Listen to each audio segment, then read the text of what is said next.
ਅਜੇ ਤਾਂ ਮਸੀਤਾਂ ਦੇ ਉੱਤੇ ਹੀ ਉਹਨਾਂ ਨੇ ਅਯੁੱਧਿਆ ਜਿਹੜੀ ਬਾਬਰੀ ਮਸੀਤ ਨੂੰ ਜਿਹੜਾ ਉਹ ਢਾਣ ਦੀ ਲਾਈਨ ਤਾਂ ਰੱਖੀ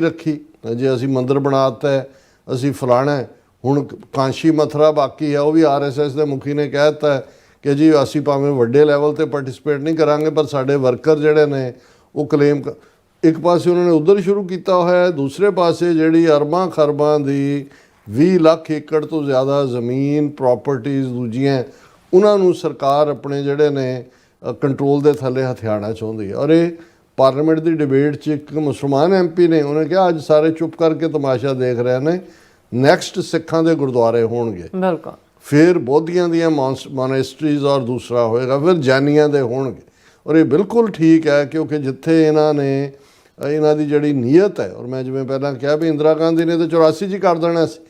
ਹੁਣ ਜਿੱਥੇ ਕਿ ਇਹਨਾਂ ਨੇ ਇੱਧਰੋਂ ਪਾਕਿਸਤਾਨ 'ਚ ਨਨਕਾਣਾ ਸਾਹਿਬ ਦੇ ਜਾਣ ਦੇ ਵੀ ਜੱਥੇ 'ਤੇ ਪਾਬੰਦੀ ਲਾ ਦਿੱਤੀ, ਕਰਤਾਰਪੁਰ ਸਾਹਿਬ ਦਾ ਵੈਸੇ ਹੀ ਨਹੀਂ ਸੀ ਭੇਜ ਰਹੇ, ਹੜ੍ਹਾਂ ਦੀ ਵੀ ਮਾਰ ਔਰ ਸਜ਼ਾ ਵੀ ਸਿੱਖਾਂ ਨੂੰ ਦੇ ਰਹੇ ਨੇ। ਇਹਨਾਂ ਨੂੰ ਹੁਣ ਜਦੋਂ ਜੇ ਹੜ੍ਹ ਪੀੜਤਾਂ ਦੀ ਮਦਦ ਦੇ ਲਈ ਜਾਂ ਦੁਨੀਆ ਭਰ 'ਚੋਂ ਜੋ ਭਾਰਤ ਦੇ ਵੀ ਦੂਜੀ ਥਾਵਾਂ ਤੋਂ ਇਹਨਾਂ ਨੂੰ ਬਹੁਤ ਗੁਰਦੁਆਰੇ ਬਹੁਤ ਚੁੱਭਦੇ ਨੇ,